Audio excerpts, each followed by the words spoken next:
big change in interest rates over the last week. They're absolutely changing the multifamily market and the economy, but where is it going? Well, we've got a big meeting out in Jackson Hole this week. We're going to be talking about that today on the Great Report and a lot of other great pieces of research and data. Apartment List, Colliers, Freddie Mac, Financial Times. We're going to be looking at a clip from the All In podcast talking about multifamily. You're going to want to stick around for this entire episode. If you're a multifamily investor, you're active, passive, you're in the industry, this is the podcast and show designed for you to break down all of those reports, data, and information so you can make some incredibly well-informed decisions. Strap in. A lot of great reports. Let's do it.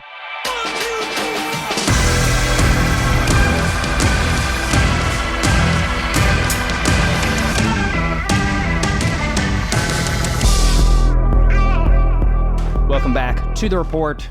Got the doctor here again. Hello. Dr. Matt Bosnagel. Never gets old. Never, ever gets old. The doctor, got your prognosis for today? Yeah. No, Matt, welcome back again. Thank producing, you. It's good to be back. Co-hosting the Great Report every single week. Another great episode. Thanks. And got an exciting meeting at the end of this week. Jerome Powell's going to be meeting up in Jackson Hole, figuring out, where the economy's going, what's going to happen with inflation, interest rates. Everyone is kind of on the edge of their seat. If we remember from last year's Jackson Hole speech, just before everyone was getting excited for the Fed to talk about lowering rates. Yeah. Everyone's like, we're going to see lower rates by the end of 2022. Yeah. How'd that work? And how did that work out? It didn't happen. Matt, the 10-year Treasury is well over 4%. It's at its highest rate, released a couple days ago, creeped over 4.3%. That's higher than it's been over a decade. Yeah. 10-year Treasury, it's all permanent, or most permanent, loans are in kind of indexed to. The higher the interest rate, the harder it is to buy something. Okay. I have a big question about 10-year Treasury as opposed, we mentioned the federal funds rate. I can understand that. It's just one guy or 10 guys and gals. Yeah, FOMC. Yeah, it's just the FOMC by fiat making that decision whether rates are up or down. Now the 10-year Treasury is driven a little bit by different forces, and it seems a little bit harder. It's a little more confusing. I'd like to know what your interpretation is, and actually we discussed this here yesterday with Griffin. What is the statement about the economy that is made by the 10-year going up versus the 10-year going down? It's a great question, Matt. You can see here the 10-year. Look how it's been moving since June of 2020, when it was less than 0.5% of moving up, and we've had moments of where we thought that we were, it was coming down, and people had a little false sense of confidence that things were going to start easing out, but it keeps trending, up and up and up. And so to your question, what does the 10-year Treasury tell us? What is the determinative? Is you're right. What are the expectations about the economy that can be inferred by the rise by this high? 10-year Treasury. Yeah. Well, first, so like we said, so the 10-year Treasury is much more driven by market forces because there's buyers and sellers that are more or less, setting the price for these Treasury bonds. So there's two components to, bonds. And I'm not a bond expert, caveat, but so price and yield. So the higher the bond yields, the lower the price. Okay. The yield goes up, price goes down. Mm-hmm. Price goes up, yield goes down. And it makes sense because if there are a lot of buyers, it's driven by demand. If there's a lot of buyers, everybody's buying, someone is going to be willing to take a slightly lower coupon or lower yield. And so as more buyers continue to flood into that market, the rate will go down and down and down. So people are paying more money for those notes that are locking in that rate for 10 years if they hold to maturity. Now, on bonds, if the yield goes up, again, and price goes down, while you're holding, the value of that bond also decreases unless you want to hold it all the way to maturity, 10-year bond, waiting 10 years, get your money back, plus all the interest that you've earned. Mm-hmm. And so if you're thinking about, where rates are going to go into the future, if you think rates are going to continue to rise, then you really don't want to buy a 10-year Treasury, if you're thinking about at it from like a total return standpoint, so investment standpoint. So I got maybe part of it, but so economic expectation, but also interest rate expectation. Yeah, exactly. Okay. Exactly. And it's just so like right now, the Fed funds rate's 5.5. Mm-hmm. 2-year treasuries are, mid fives or so, mid fives, shorter duration. Mm-hmm. So right now I could buy again, you can buy a 3-month treasury bill that's yielding 5%, or I can buy a 10-year treasury that's yielding, 4.25%. Now, you might say that, so if you're like, well, I want to lock in 4.25% for 10 years, but I'm a big institution, and, I remember when treasuries were 2%, sounds like a good plan. I want to lock that in for the next decade.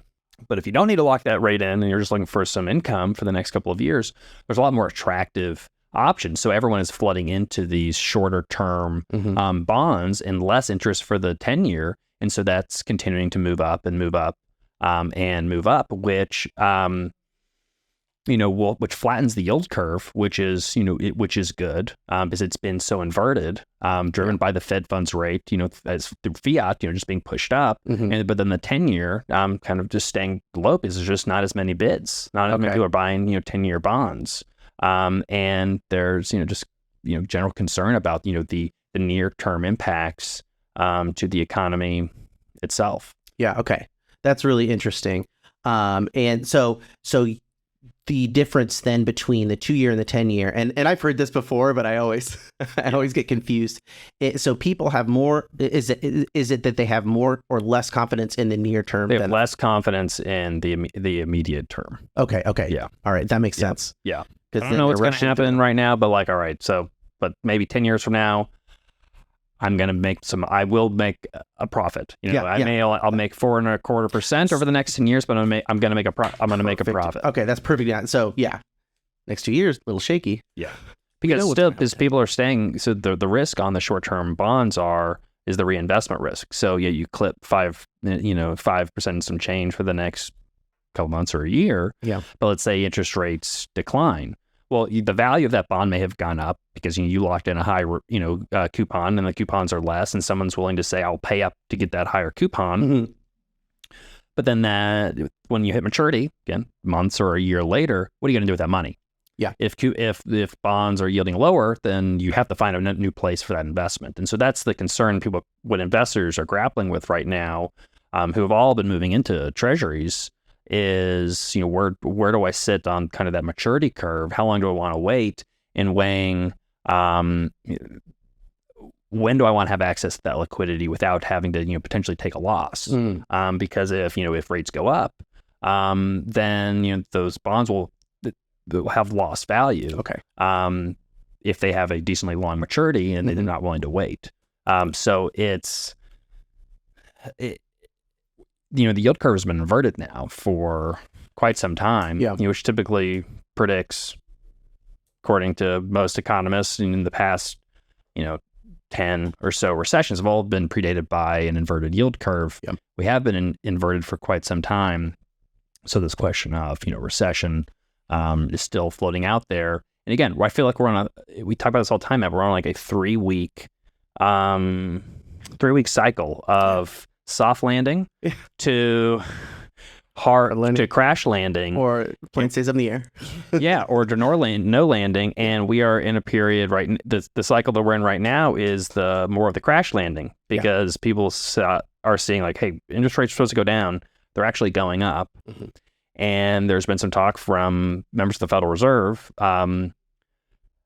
saying basically we're going to have to keep rates high. That the big question that I think everyone's asking is this messaging, Fed speak, psychology, which we talk about a lot of. It's not as much what they do as what they say, and what they say isn't necessarily what they're going to do. Yeah. Because if they indicated that, hey, things are looking great, we probably can lower rates.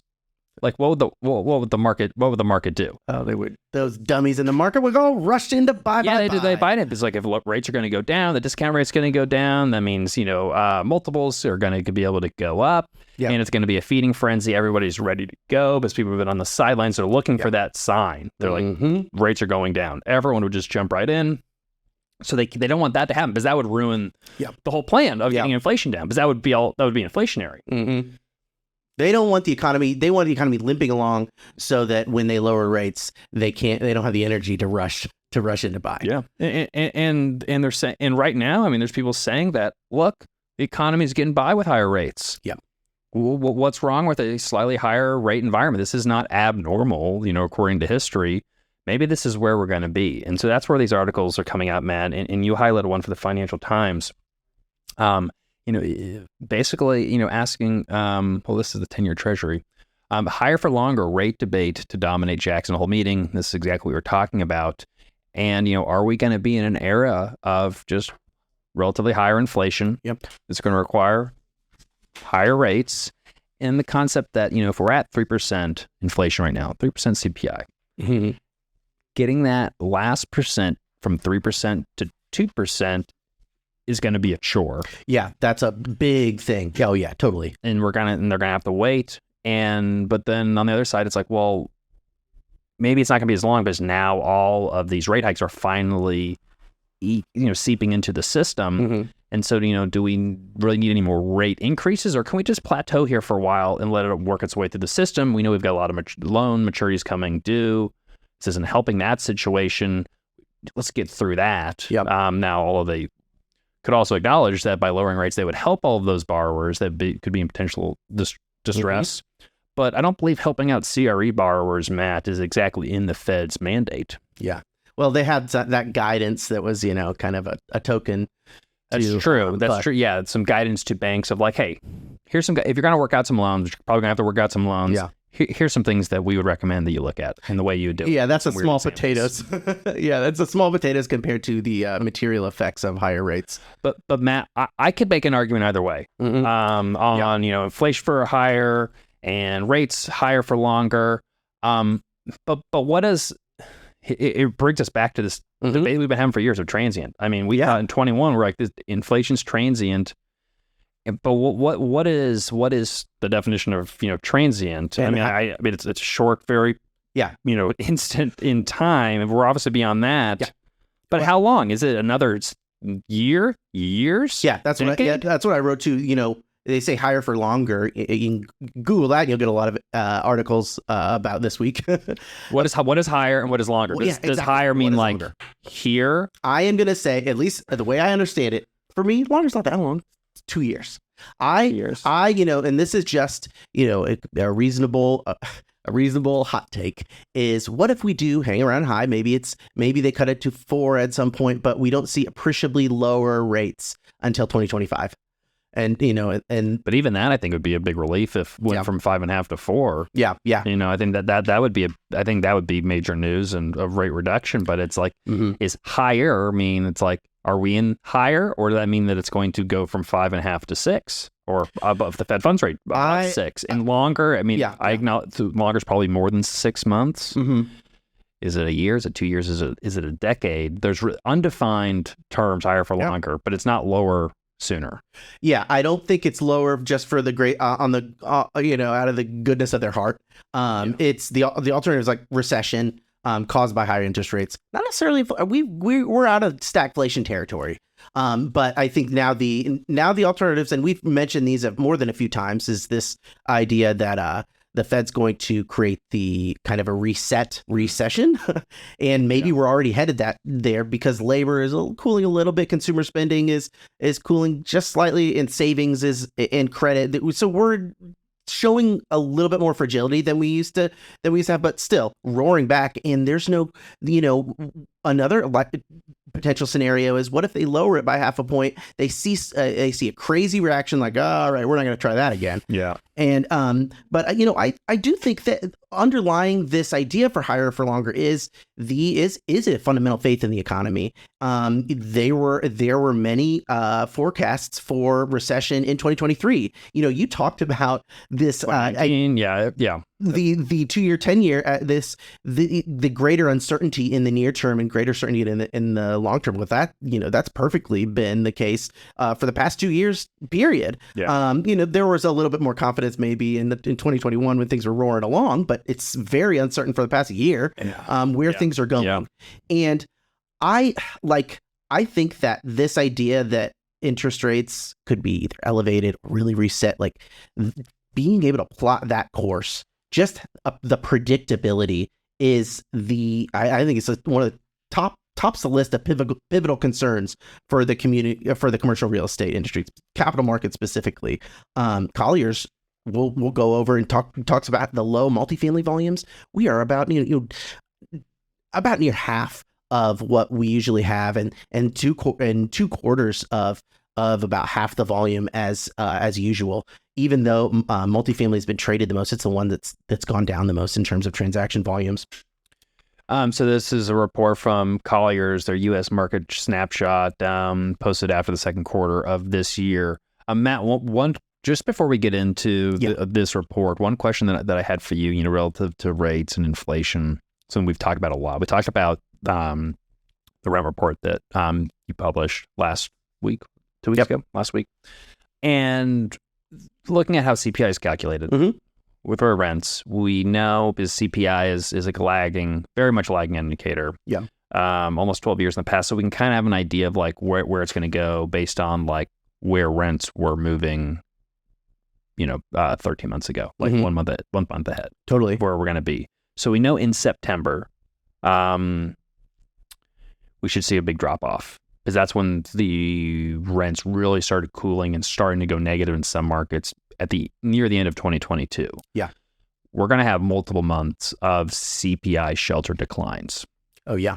And shelter's a third of CPI. So it's impactful. And it's been the one area that's really kind of buoyed CPI up. So once we, because I'm just trying to think ahead a couple months from now, we have multiple months in a row. We also have seasonal slowdowns as well. Just generally things slow down. So we're going to have multiple lower CPI prints unless something else happens that we don't know about. Mm-hmm. Will the, market commentators out there, the talking heads, the economists who, kind of change their tune every couple of weeks, I can't imagine, will we be having higher for longer conversations when we see inflation get cut, month after month after month after month? Yeah. I wonder if that is, and my sincere hope is about consumer spending, consumer confidence, consumer saving, this kind of the health of the average everyday consumer.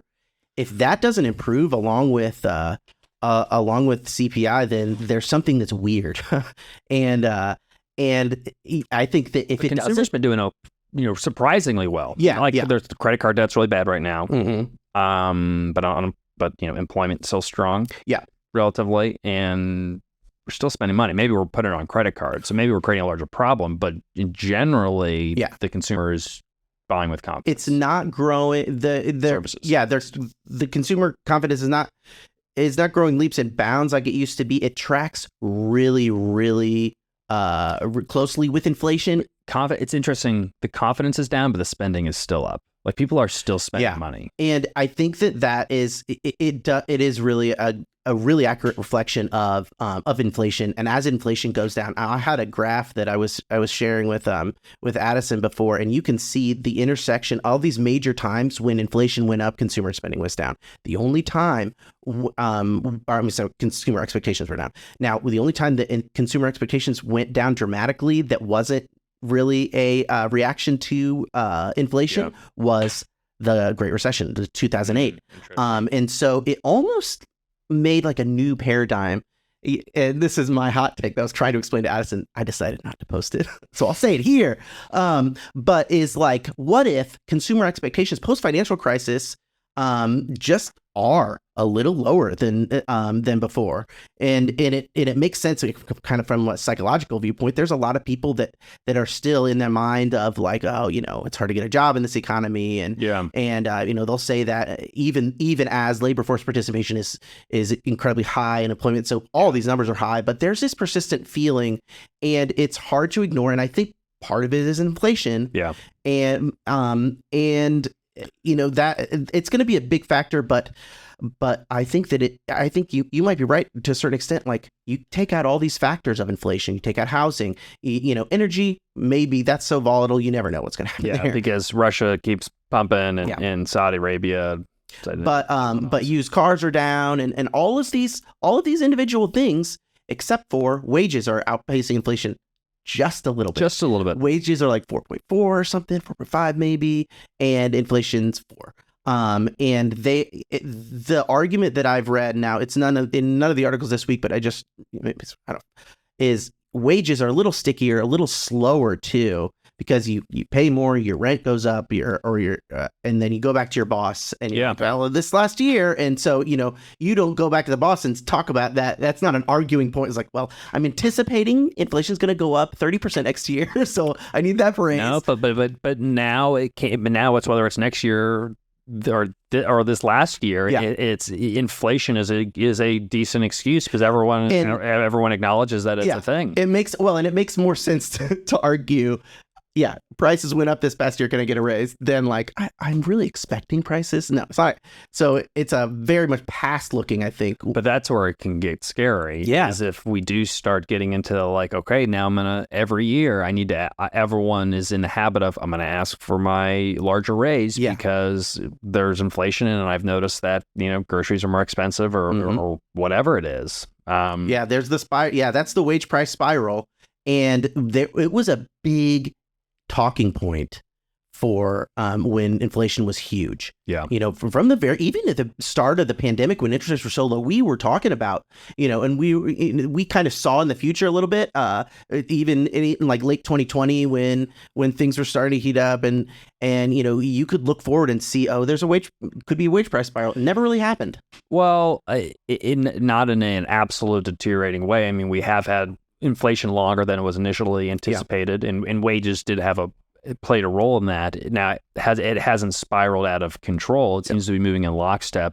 I don't know if the risk, after I just said I think inflation is going to keep coming down, I think that risk is still there. Yeah. I think it could get out of control. There can be a handful of black swans or things that we just aren't seeing right now that does push inflation for even longer. Yeah, and there's a quote from a former Fed Vice Chair Donald Cohn that really summarizes a lot of things on the Collier's piece. Yeah, or I'm sorry, on the Financial Times piece. And he said, the idea that interest rates could remain higher for longer follows in part from an expectation of continued economic. Oh, sorry. He says, now I'm summarizing. Ballooning government deficits, increased spending on green energy investments, and heightened focus on domestic manufacturing, coupled with stronger than expected growth, have coalesced to tip the odds against a retreat to the ultra-low interest rates of the post-crisis period. Now that he was pretty much the post-crisis Fed vice chair, so that was definitely in his frame of mind. I do think part of the argument, part of the way that higher for longer is characterized is a different regime. It's a different cycle. It's a different world that we're living in than it was in the post in 2008 till 2018. Yeah. So that just could be it. It's weird to say that rules don't apply, but there is a lot of uncertainty right now, and that's to be expected. I really like that graph, and I was thinking about that as you were discussing it, how all of these factors for inflation are going down. So energy used to be one of the bigger factors last year. Yeah, energy's gone negative. Housing continues to be one of the strongest factors, and that is going to that could be cut in half, if not more, due to rent. Yeah, and if energy still is in decline or at least at par, then we could have a really low. And that's what I'm saying is how long can the Federal Reserve and economists and politicians and market makers still push for keeping rates higher? Yeah. If we see inflation, like what if we get if we're at 2% sooner than we think. Yeah. In Q1 of 24. No, and that's true. And it's definitely possible. And I, problem. You know what? I think that I am being unfair to the people that made the bet that the people that are waiting and seeing. I keep thinking that there are so many zombie buildings, zombie companies, these places that are getting on expecting that rates are, if we could just make it 2 more months, rates go down, then finally we can be in the black again, and things can be okay. I think that part of keeping rates high functions to kind of flush out these inefficient and bad bets. But there's no justice in the world. No justice, no peace. Yeah. And so I think that ultimately it will be, it's kind of wage growth. And I wonder if they do have, in the near future or sometime in 2024, have a test lowering and they'll just see what happens. Yeah. Would not surprise me. Yeah. Quarter. Yeah.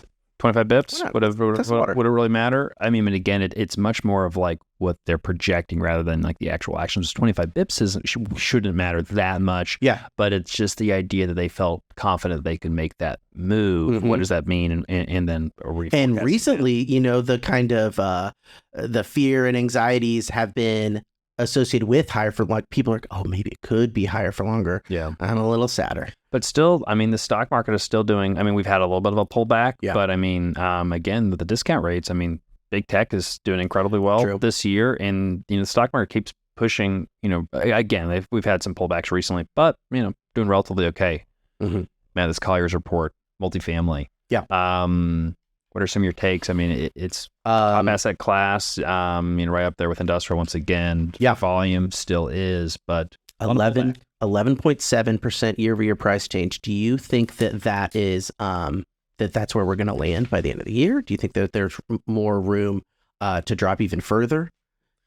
Yeah, I think there is absolutely room to drop further, especially given the 10-year Treasury rate. Again, when this is from the second quarter of this year. At the end of the second quarter, and I mean, just look at where the 10-year Treasury rate was, in the second quarter. I mean, we were in the mid threes. Yeah, we're mid fours now, so people can't pay more. I mean, and I'm just looking at our portfolio, and we've seen incredible rent growth across. This is anecdotal. Midwest doing better than a lot of other regions.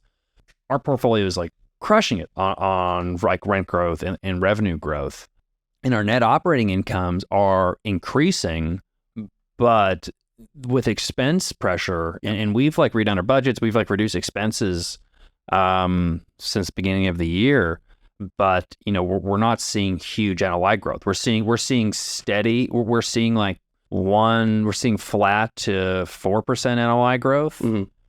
But then we're seeing like 12% revenue growth. So it's like the expenses are just eating to our profit. There's a comment on a recent YouTube video that kind of alludes to that we can get to. Yeah. I think that's a big point. And there, but when it comes to the capital market, I think there definitely is a reason why there is such low transactions. And if you look at the graph here, there was no quarter since 2015, which is as far back as this chart goes.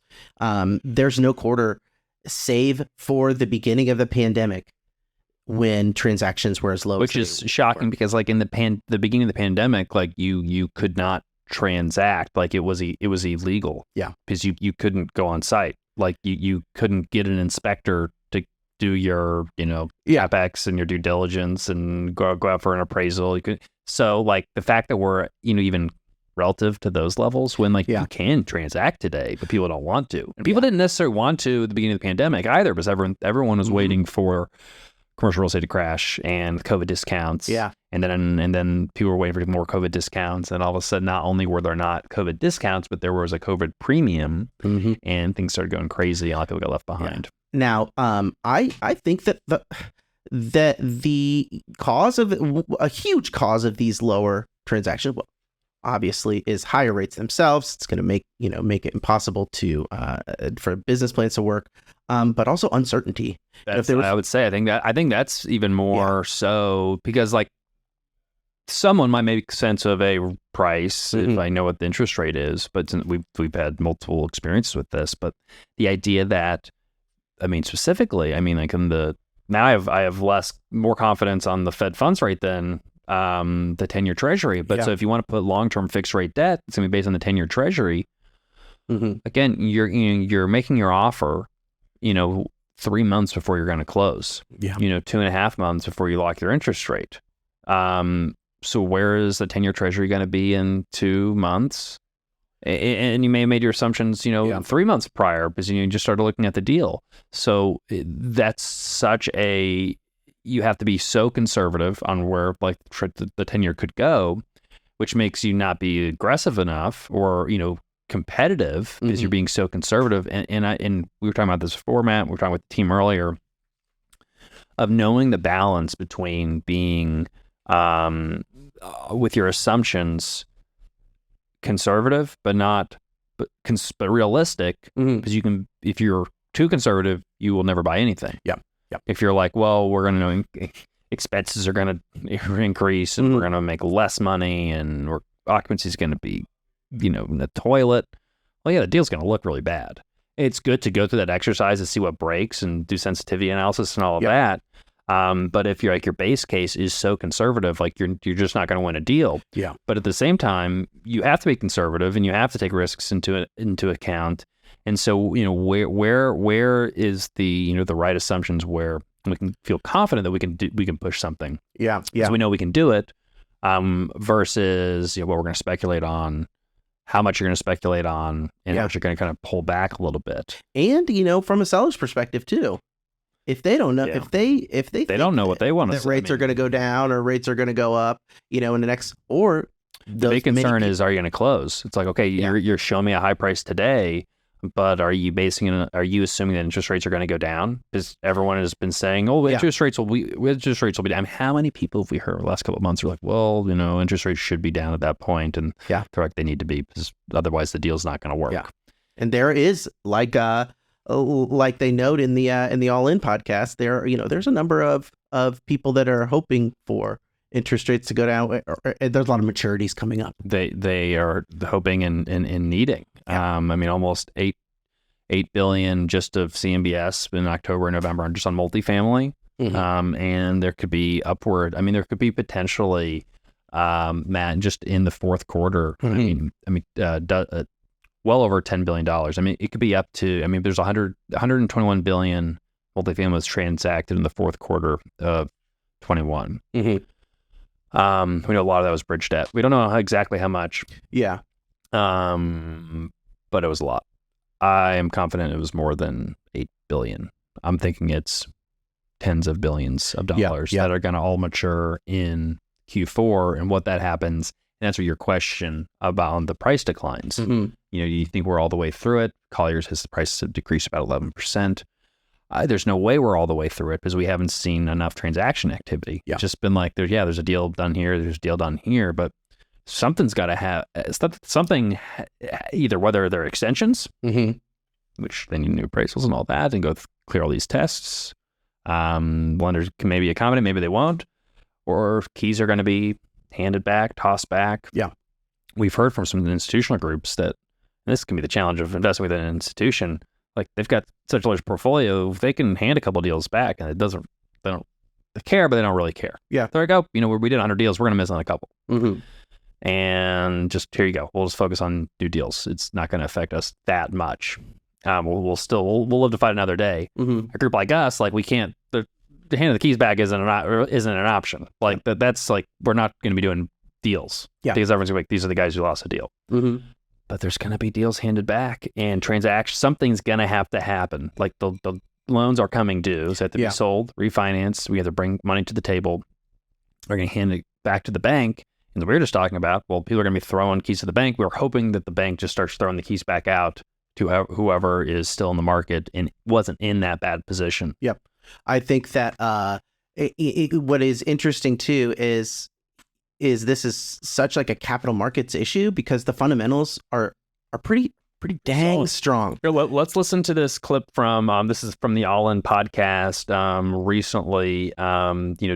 David Sachs is big VC investor talking about commercial real estate, and he owns commercial real estate, but this is specifically talking about multifamily. Let's just hear what I had to say, Matt, because it's exactly what we've been talking about, and this is a much wider audience, which we always find interesting. Yeah, I think the really interesting thing about commercial real estate right now is multifamily. Until now, the conversation has all been about office space, and we know that office space is impaired because of the high vacancy rates, that this sector just hasn't come back the same way from home since COVID, right? Exactly. But now we're starting to see real distress in the multifamily sector.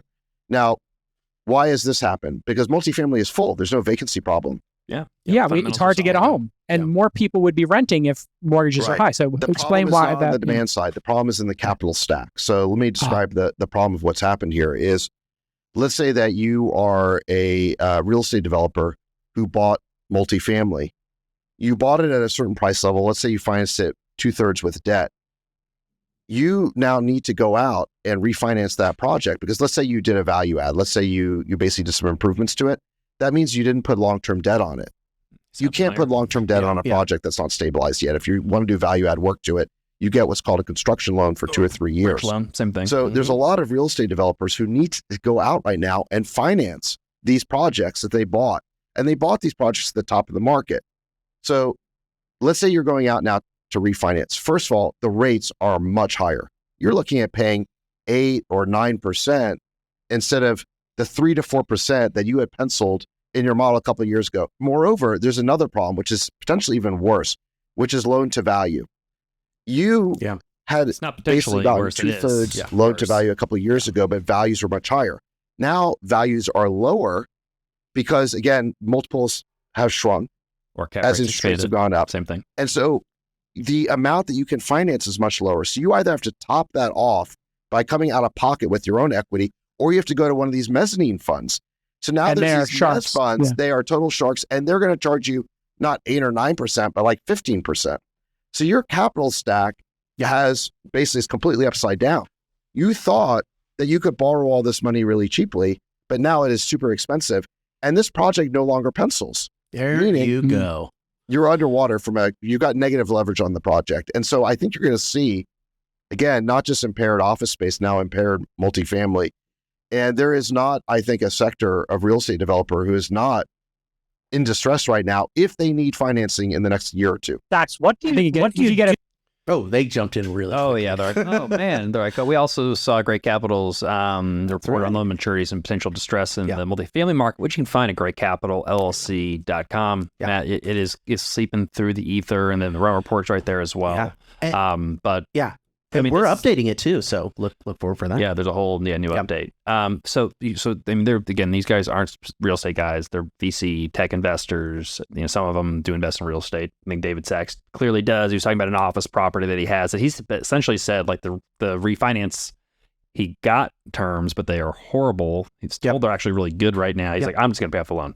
See, zone it in cash. Refinance a couple of years. And that's what I was talking to you before. Is like, well, you know, these people that are right now that are buying, what are their expectations? I was like, well, either they have really a lot better. You were talking about conservative expectations, or either they have less conservative expectations, or maybe they just are buying it flat out. I mean, or figuring out a way to finance it doesn't involve getting a loan.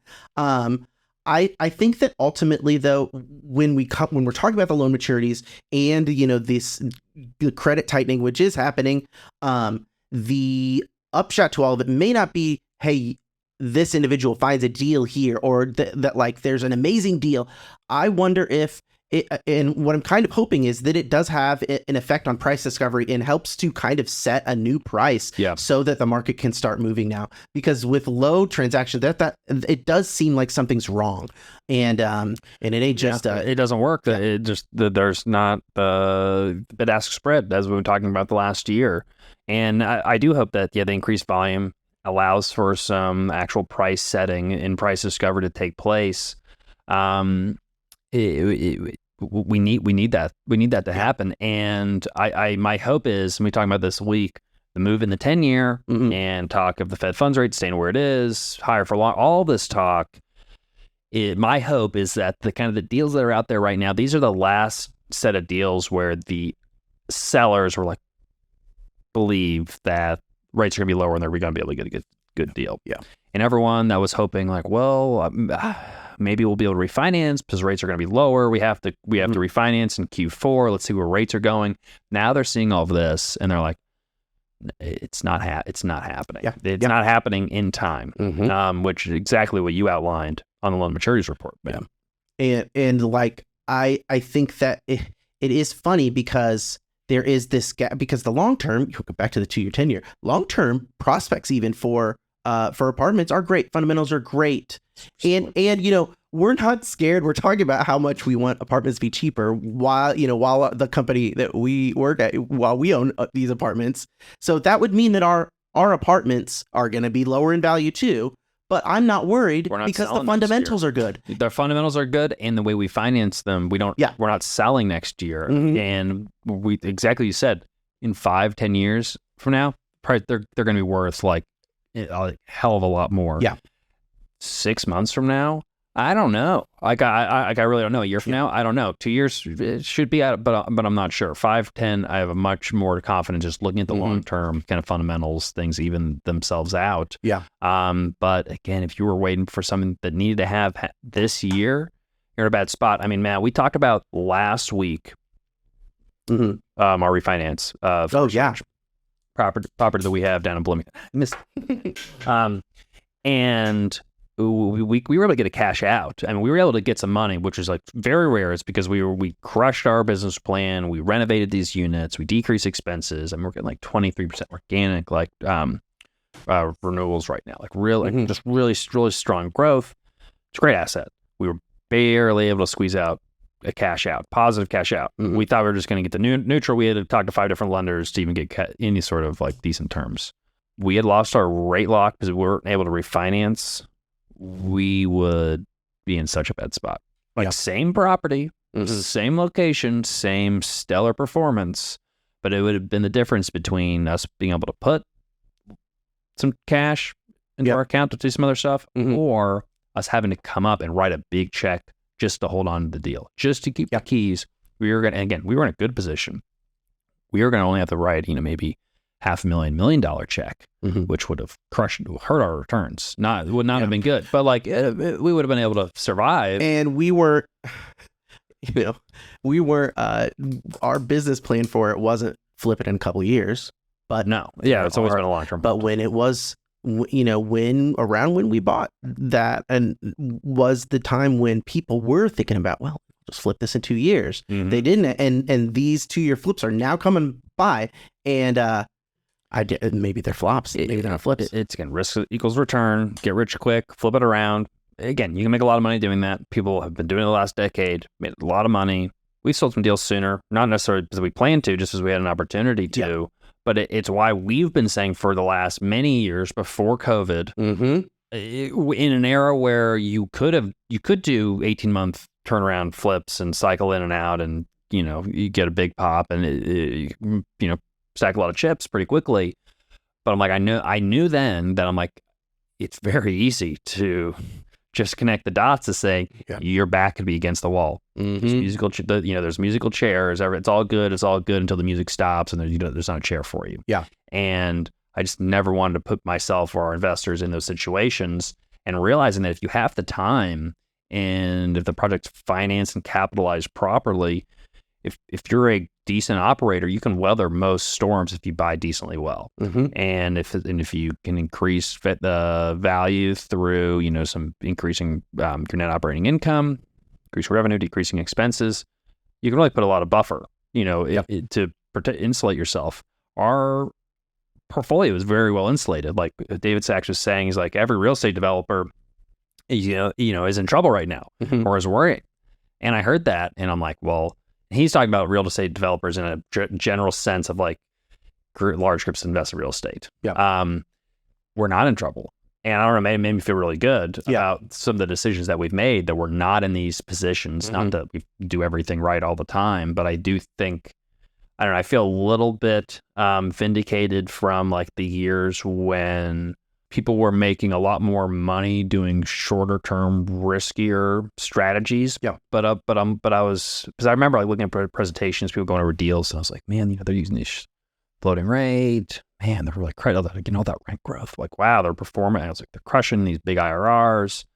It's really attractive. I know we just spin around really quickly, and I'm like, well, I know why. I was like, we could do that, but we could get stuck. Yeah, it's not worth it. Yeah, I remember. I've been thinking about this week about the difficulties just of operating multifamily, how many moving pieces there are, and how some people, they liked doing the office because they don't have to deal with as many residents. There's and toilets. Yeah, and it's not just like the labor that goes into it. It is. I don't think people have any idea what goes on with these properties. Yeah, most investors, and so we've been doing our own property management now for a little over a year. And I've always been involved as much as I could, but like you're never as involved as when you're truly doing it day in and day out. And we've got a whole property management team on the great residential side. But from experiencing, third party property management versus doing it ourselves. The reason why people do third parties is they don't have to deal with it. You have to have back offices, accounting. You have the whole other. It's a whole other business. Yeah. The actual operating business versus looking at the spreadsheets and like, this is good. Let's move this up and down. This is exactly what our comment, what this comment on YouTube is. And if we can use this as a response, then that would be perfect. Wonderful. What was the comment? It was kind of talking about with a crunch to expenses, with margins getting maybe a little bit thinner. Do you go into in-house management and property management? The best ways to really efficiently control your expenses in this environment. I mean, you have to be on top of it. I mean, there's so much waste that can occur at a property. Not always just from we spent too much money on this or we got a bad bid on that, but it's like how is time being used? Where are we using our time efficiently? Well, and I you can think about multifamily if there's a spectrum of how much labor is involved in the upkeep of an asset. There's multifamily, then there is assisted living, and they're all similar, but I mean they're true operating businesses. Where like a triple net lease or like an office building, like Warren Buffett just made a you're just leasing the space out, and they've got their stuff, they're self-contained, they're a business, so usually they're semi-professional, it's just business. It's not, this is where my kids are living. This is where I just had a baby and I'm here. This is they're bringing their whole life there, and you are in contact with them. And there are so many, the minutia of issues that come up that you may need to deal with. It's constantly changing too, and it's just worth remembering how much work goes into operating something. It's not just they will submit they'll give you their rent, they will pay all the fees. There's lots of things. There's lots of things there. And it's not just. There's a lot of turnover in the industry because a lot of the positions are relatively entry level. No one typically in high school is like, I'm going to grow up to be a lease consultant or a apartment property manager or a maintenance technician or multifamily. No one even knows those are things. Or options. Very few. I don't think there's like really anyone in this like room that in high school is like, I'm going to be working in real estate for youth. Especially like I'll be working, in real estate private equity, buying multifamily. But that wasn't. Yeah, you don't think of it. You don't even know that. Again, you don't. Apartments exist, and maybe those people make money that are buying them. Like that was my opinion. I was like, this apartment seemed like it's a good business. I don't know though. Yeah, that was my impression. In high school. But so the staffing it's a challenge. No one, again, like when you're doing maintenance. There's typically other jobs that'll pay you more that are simpler. So you have to find like the right person that wants to do a little bit of everything that's like decent enough that doesn't want to jump ship and go sell HVAC systems.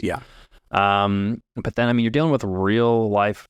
When you have thousands of units, thousands, even more people, more than one person per unit, you have deaths. So, we had a suicide recently. Murders. Oh, I remember. I just shootings. Talking to Katrina. It's not that. Yes, there is a risk. It doesn't. But there are enough. There are enough. You see enough residents, and it is, and these things do happen. And I was talking to Katrina yesterday, and Katrina's the director of property management. Residential. And she was saying, it kind of does take a special breed. Be able to succeed and to be able to, kind of deal with residents in the right way, know when to get involved and when to not get involved. I know that she was talking before yesterday about, don't do wellness checks. Let the police do that. Because there's so much risk that you can run into. Let's say you're trying to get people to throw trash into the trash can. Do you sit there at night? Because no, that's really scary. It could be scary. Well, who are you asking to sit overnight? Yeah. Like, your staff that's been there all day, so it's like, it's though you're pushing people too much. And so that's, I think one of the comments, that we've had recently is about, how do we make things more efficient? And when you stay on top of it, and when something we talk about a lot here is just, we don't want to reinvent the wheel. But at the same time, there's so much opportunity to do better and not operate the way that people have just been doing it for the last couple of decades. And I think that gets to the YouTube comment a little. And, he asked, this commenter said, been seeing a lot of multifamily property owners centralize leasing, automate as much as possible before bringing management in-house to offset rising interest rates in an effort to maintain IRR and NOI. It does seem like that's kind of what we did. I think that there are things that, you need to be in person. I remember there were discussions about like leasing and centralized leasing. I don't know where you're at on that. I'd love to talk about it. I mean, it's, you have to break down, like, again, this is separating what has just been done versus like what is a better way to do it. And like, what are the tasks that need to be done on site versus the tasks that need to be done. And, where do you have to have people like physically? Because a lot of leasing is done remotely. I mean, people are signing applications online. Yep. They're scheduling things online.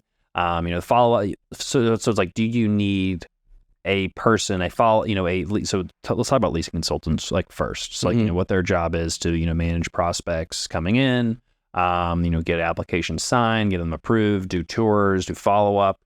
A lot of that stuff, like other than the tour, the in-person tour, a lot of it can be done remotely. Yeah. Whether that's home or from a centralized facility.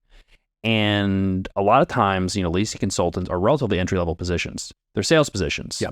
The training going in isn't great.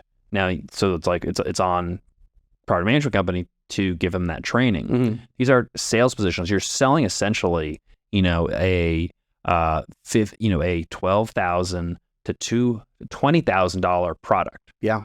As in, 12 months of rent. They're basically buying a car, but we don't have the type of sales training like a car salesman. You don't want to be overly salesy, but there's much more order taking than selling and follow up. Yeah. I mean, anyone that's done any sales training or lowered sales, follow up is the hardest part, and it's what makes the most difference. So if you don't have that like hardcore training of like doing the follow, so what I'm getting at, they weren't interested. Why would I call them? Yeah, it's what I'm getting. So let's say you have 10 properties, and let's say you've got a mix of skill level of that leasing person. Maybe some people are good at the tour and not the follow up. You're kind of rolling the dice on like someone's walking into that property, and it's like, I hope that leasing consultant is going to be doing the follow up and the tour well and all of that. Whereas, why don't we get one person or a team of people, however you need, that are going to handle all of, as much as their bandwidth allows, the communication, the follow-up. Yeah. All you're doing is follow-up. All you're doing is taking inbound. All you're doing is answering questions over the phone or an email and text. You don't need to be on site. You have all the information about the property. If you have the information to answer questions, you can schedule a tour. But then, like, you don't necessarily need like the leasing consultant sitting around all the time, picking up a whole salary, because like all the follow-up is one person can do that follow-up and that inbound or a leasing consultant, or a leasing consultant can have it. Their job goes a little bit down. Or all of a sudden that leasing consultant can now focus on customer service, and serving residents, because there is a little bit of a gear shift when it comes to like the person to person, then all the kind of paperwork that you have to do afterwards, and to separate those, maybe. But generally, it's like, what can we do how do we deliver the same or better service with fewer people? Because the people are, that's usually where like the weak points in the chain is the one individual. The only thing I've seen turn a property's performance around, like I can pinpoint, is not someone from leadership saying, we'll swap this script around or let's paint that wall. It's bringing in a new manager. Yeah. It's leadership, and maybe it's a leasing consultant, but usually it's like you bring in a new manager. Yeah. That's the one thing you want to turn things around. Mm-hmm. I've seen people just spin their wheels.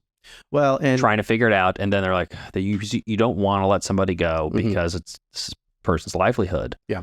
But everyone else's livelihood, the residents, and this is where people are like, let's give them another chance. Let's give them another chance. If they're not serving our residents, if we're not delivering them the right service, and it can be serious. We're talking about potentially health, safety of these people's homes. It's not there's not like elective things. This is like, my water's not working. My home isn't working. If we're not delivering that level of service,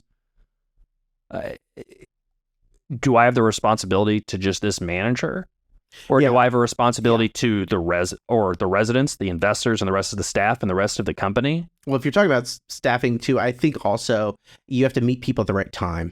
One person, 5 years from now might be a great property manager, but at this point in their career, their life, whatever. Sure. Oh yeah. No, well, and that's what we've seen a lot is just people who don't have the true experience getting moved up too quickly. And a lot of people want to move up very quickly, and it's like, but you just don't have the experience, and that can be challenging because you want to develop talent over time. Yeah. But then the market's so competitive, they get another offer, they go somewhere else, and so whatever we can do to retain folks as best as we can. Ultimately, this is going to be a vast overgeneralization, which is my favorite kind. Is it's spinning plates. There's a lot of plates, a lot more plates to spin if you're doing multifamily than you're doing office. So many people doing so many different things, and you know what?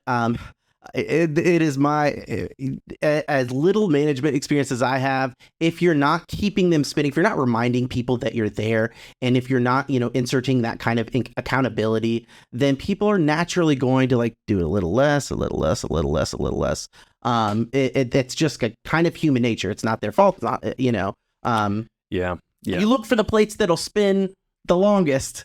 But you have to be a little bit of an attentive person to kind of check up on things. And so that's where the push is to look at, automation, centralization. Right now we've got people that are like needing to watch the plates and keep them spinning. Yeah. We're like, well, what if we had a robot that could do that? Just like all they did was that. Yeah. Why allow, if the weak links are humans, how do we remove the humans as long as we can deliver the same or better service? Yeah, I'm not looking for phone trees, but there's probably ways to make things quicker to improve improve the experience for residents at the same time as saving labor. It's not a better experience if you're not getting a follow-up. Yeah. If you're not getting a follow-up, the experience isn't good. Yeah. And so, but if it's an automated follow-up or an AI follow-up, that's better than no follow-up. And then the key point, though, which is a lot of people will miss, is where the human gets inserted. Because there will people who will need or want a human at some point, and if they don't have access to that human, that's when it gets very frustrated and it breaks down, and all of a sudden it's not as good. Yeah, that's a really good point. Just in general, for as AI develops and all this stuff the humans do have a place. You could waste a lot of money on doing AI in the wrong place, or having that human in the wrong place. Yeah. Do the alternative. Exactly. Yeah. Exactly. 100%. Yeah. The AI or the human could be in the right or wrong place that could really mess up the system. So I think it's not just real estate. Obviously, it's not multifamily. It's every industry is re-looking at their systems and their chains and their stacks to say what's the right order. At the right time, what's efficient? I was thinking there is that company now that's like, you sick of the phone trees? Get a real person. I forget what the company there.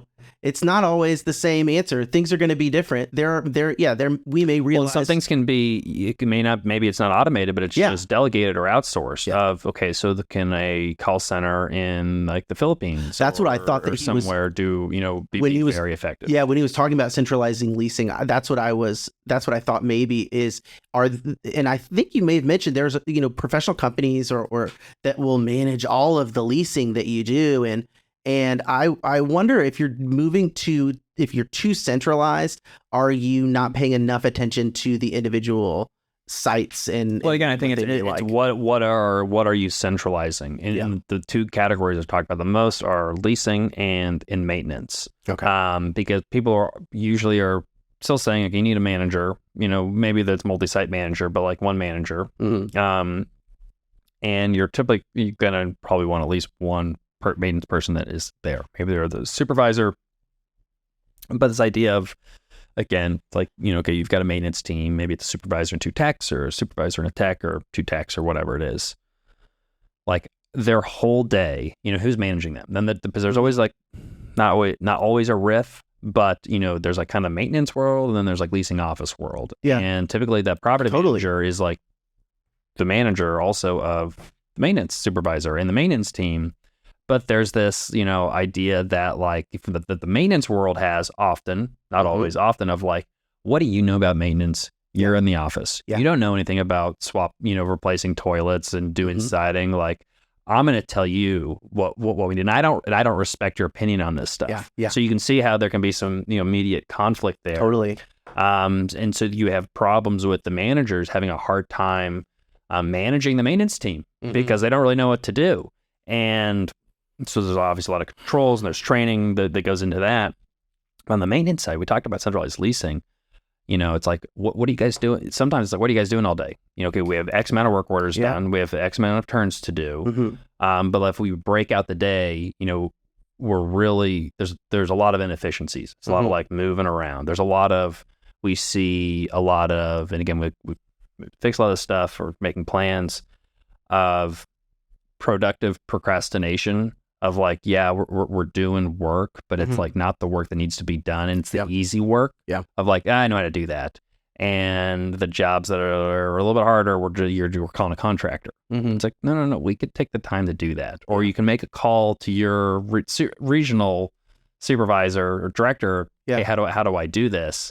And so we're avoiding some things. We're staying busy, but we end up wasting a lot of time. That's so, it just makes me think of how much information you need to be able to communicate, how much, and filter out, like, you can't expect a property manager to know everything about maintenance, but they should know enough and enough to have that authority. And that's where you have to have the right support systems and you have to have the, your corporate leadership and maintenance that can kind of give that knowledge and the managers can use them as support. Yeah. That's what I was thinking. Thank goodness for Joe. Thank goodness for Joe. But, so all this stuff, all this, like what I've just been talking about. Yeah. If you use third-party management, you don't even know it exists. Yeah. Yep. You're just like, okay, well, my expenses are a little bit up. Okay. And, payroll's here and okay, our net operating income. Even if you want to get into the details, it's hard unless you really are just spending all your time there. Then it's like, might as well be managing yourself. But I mean, one of the main reasons why we brought property management in-house is we wanted to remove the barriers to communication. We needed to know in real time what was going on with these assets if we truly wanted to maximize return. And it started with construction because a lot of our third-party PM teams just weren't great at managing CapEx projects. Not that they couldn't do it, just they weren't. That wasn't their thing, and they're like, it's better if you guys did it. So we built a construction team, and then it just same thing with the actual property management. It's like you don't know until you're in there and doing it. And, there's days where it's like, oh man, is this worth it? Like, is it like, this is crazy. This is so much work. There's so many moving pieces. There's so many plates spinning. But we are these, if we weren't managing like some of these assets, Matt, ourselves, we wouldn't have been able to make decisions quick enough. And we wouldn't have been able to pivot in some cases, especially with inflation. And we would have been in very different positions if we didn't have our hands like firmly on the wheel. And it's not really me. It's like the team. It's the team. We've got a great team now. It's taken a lot of work to build and get here, but it's been a struggle and it's getting a lot better. Yeah, that's really interesting. Coming back to kind of the information that you're getting from being involved in having in-house property management. Say anything about like how much money you may save on a lower bill, but to be able to have the information to change your strategy. Everyday tactics, whatever, but to make those shifts and get the buy-in from that. Like we're all on the same team. Yeah, we're all in the gray team, gray capital, gray res versus you work at the property that we own, but you are not our employee. You are an agent for the property management company that we hired. Yeah, you're going to be wearing their shirts. I think that there have been a couple times. I think. Now, may have been my own outside looking in, where it seems like, oh, we were the low man on the toe, but we were lower priority on a property management company because we were the customer. It wasn't their asset specifically, and that's just the nature of incentives and having skin in the game or whatever. But I did feel slighted a couple times. Why can't we get some love? And why can't you get back to me? Yeah. And who do I have to talk to get back? Versus I'm going to walk over to their desk and be like, "Well, hey, what's up? Yeah, what's happening?" Or I'm going to just drive there and not be like, "We didn't know you were coming." And it's like, well, yeah. You want to? You don't want that adversarial relationship for sure. Yep. Never. Man. Okay. Cover the economy. We've covered the economy. We've talked about apartments, but there's a couple more reports that I know we want to touch on today. We've got one from Apartment List and Freddie Mac.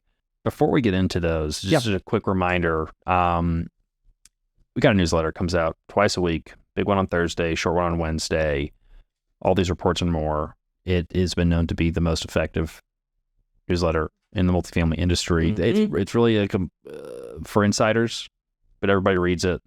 GrayCapitalLLC.com/newsletter. And then while you're there, hop on the Gray Capital investment portal if you're a credit investor. Get ready for our next deal that may be coming up when we find the right one. But you got to get on the list because it's going to oversubscribe really quickly. So, Matt, where do you want to go? Apartment List or Freddie Mac? So I think we actually did cover up a lot. We've already covered it. The Freddie Mac aspects. Wanted to touch on the Apartment List, but Freddie Mac, it jived with the idea of kind of higher for longer. There is signs of strength, and it supports the idea of continued housing growth. So that's that in a nutshell. I get to put that in the show notes. We did cover it briefly. Yeah, there's key observations. Maybe. Yeah. But for the Apartment List, what I think this is a really interesting development that could be a potential kind of paradigm shift for rents in downtowns and in the suburbs. It's hard not to have a real estate focused podcast in any way and not touch on office, and that may be part of the reason why urban multifamily rents are growing much slower than suburban rents, and the gap has only expanded since the pandemic. So could be remote work, could be demographic shifts where people millennials are getting families and they want to live in a house instead of an apartment. Probably both, but it is getting wider and to the tune of about 8%. The gap is now at 8%. Where it used to be, their starting point was May of 2020, which was 0. And it has since separated that much. It's not shocking, but it is really surprising to see that it's continued to the spread has continued to widen. Yeah. And in a sense, it makes sense because there's Gen Zs that are graduating college and moving downtown, but there's more millennials that are, in a sense, graduating from their downtown apartments, moving to the suburbs. Yeah. Getting married, getting a dog or two, maybe having some kids, wanting more space. Downtown seemed to be doing relatively well. But still the demand for the suburb, we've talked about many times on this show, Matt. The suburbs have more to offer than they have in previous generations also. And so you can see why that demand makes and that's sense. Why I wonder, these are apartments. So it may not be like people that want to live in a house and have kids in a yard, because these are apartment rent. We're talking about, but the general value of the land. People see the cities, as again like the way they viewed them in the 80s and 90s and even in the 50s is just like that's just kind of the old and the suburbs are the new. Everything's new out in the suburbs. Everything's old downtown, and there's certainly an aesthetic and qualities to downtowns that are very different from suburbs. But some people like it's not bad. It's not good. It's not bad. It's just different choices. It's like newer. The roads are a little bit better, and all the real estate's newer, and I don't schools are better often. Yeah. School situation for sure. That's a major drive.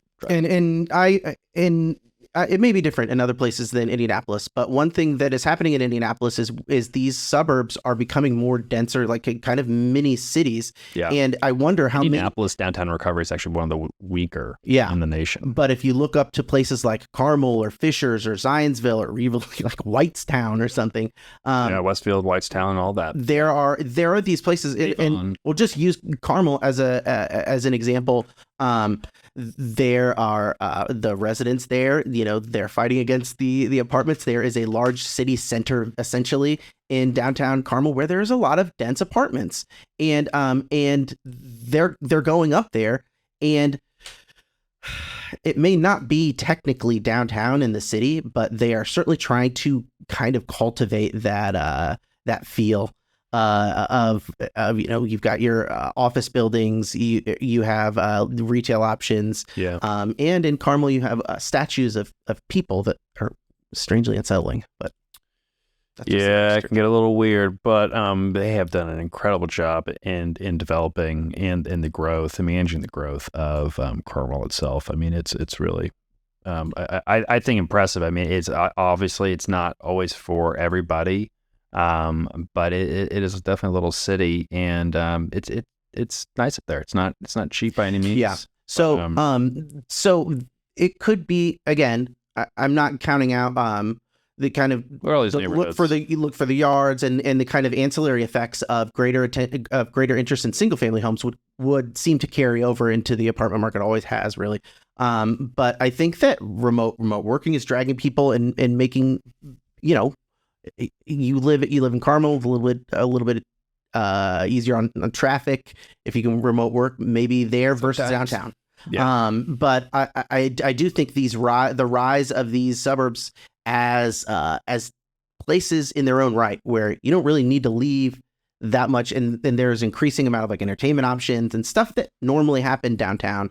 Is happening. Well, how many times you hear it all the time? People are like, I know. I said I'd never live in the suburbs, but we couldn't find anything, and then Westfield is the only place that we got a decent sized house, a decent price. It's new. It's large. The schools are good. Like right on 31 Meridian Street. I mean, I get it. I hear all the time. I'm sure you do too. Mm-hmm. It's just following the demographics. It's not shocking. Yeah. Another reminder: make sure you're subscribed to the Great Capital YouTube channel. That way you can get all these videos just popped up. Another one's ready to go, hot off the presses. Sign up for the newsletter, greatcapitalllc.com/newsletter. While you're on the website, we got 2 reports: one on rent growth, one on loan maturities. Both of them you're going to want to totally. You're going to want to download both of them. They're both research briefs. They're not too long. They're both 2 pages. Mm-hmm. Get through them, but it really kind of sums it up in a really great way. So go on the website, greatcapitalllc.com. If you're like, hey, I'm an accredited investor, I want to participate in the next time these guys have a deal. We're choosy.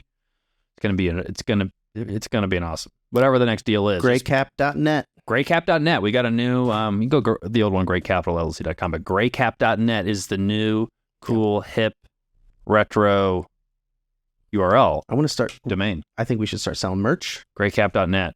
Little great caps. It's like a blue and red, and it's kind of like italicized. Just the .net part. That's right. Do I put an image? Stylistically. Okay. I was thinking a gray colored. Okay. Oh, yeah. I went off brand. Yeah. Well, I would more just 1999 internet. That's funny. Let's all go back. We still don't have the chat room. Yeah. Great Cap chat. That's true. We could have a chat and a message board or bulletin. Yeah, kind of like bulletin board. Yeah. We'll look at many do not know. My first business, Matt, was I like to. I had some first-hand experience in the .com bubble, the run-up to it at least. Starting in 4th grade, really got going in 5th grade. I had a little website that I operated. It's called NavyPlanes.com. Perfect. The go-to place for all information about your naval aviation. It's a little into planes and aircraft and fighter jets. There's nothing wrong with that. Yeah. I was selling ads, banner ads, mostly like dog food. But I had the chat room. I had the message board. It was great. Sweet. I made like dollars. I passive income. It was a lot of hours. Yeah, a lot of hours. I don't know how passive it was. Once I set it up though, and I ended up getting in trouble because I went. This in the days of AOL, and I went through this, and you could just like look anybody up, and I searched for I was searching for keywords in people's like usernames. And I don't know if I used plain or whatever, but I sent I don't even know what the emails were. Yeah. Like I wasn't selling. I don't know what I could have been marketing. Come Just like check out this website. Plain. It was like plain updates. It was like, I've got some new pictures of F-18s. You need to come check out whatever it was. I was sending it to this guy that I got his email off for just AOL. I searched keywords, and he was like his username. I'll remember this. I'm not trying to dox him or anything, but it was Plain Man. Just I think it was like that was it. Plain Man. He was not interested in aircraft. He was into woodworking, and he liked his planers. He was not happy. Of course, I wasn't BCCing this email list. This was like everyone's email. And so he's replying all. He's like, please remove me from this damn list. And then it went one step further because I have my friends' parents' emails on here also. So they're seeing these also. And the guy was like, I was in the Vietnam War. I was in the Army or Marines. And I hate naval aviators because there was some fire mission that they missed, and they killed some of his buddies, and it's like, I hate naval. So this guy started replying all these emails to like a bunch of random people, but then whoever's email addresses I had in 5th grade, which I mean this was in the 90s. Mm-hmm. So like people had email addresses about everybody, but like everyone was reading the emails that they got. Oh yeah, wasn't that much junk, and so I got pulled into the principal's office or whatever. My parents had to come in and like talk about what I'm like. They wanted to talk about my internet usage and if I was being appropriately monitored on the internet. I think that I did not get in I did not get in trouble. I'm proud of you, kid. But that's what I would have said. But they were like, we need to remove him from your list, and I said. Couple more emails I figured I didn't know how to remove them or whatever. Emails, but it was a lot of fun. It's funny. I got a little taste of email marketing at a young age, but the website no longer exists. I think it is available, but you can go to I think archive.org. Oh yeah, well, go to the way back. It doesn't go back far enough to see but I think it captures the last version. Anyway, Matt, this was a great episode. Mm-hmm. Thank you for a wonderful job putting it together, producing, co-hosting. Catch us next week and every week on the Gray Report. Come back for more multifamily, real estate. Maybe Navy planes. Who knows?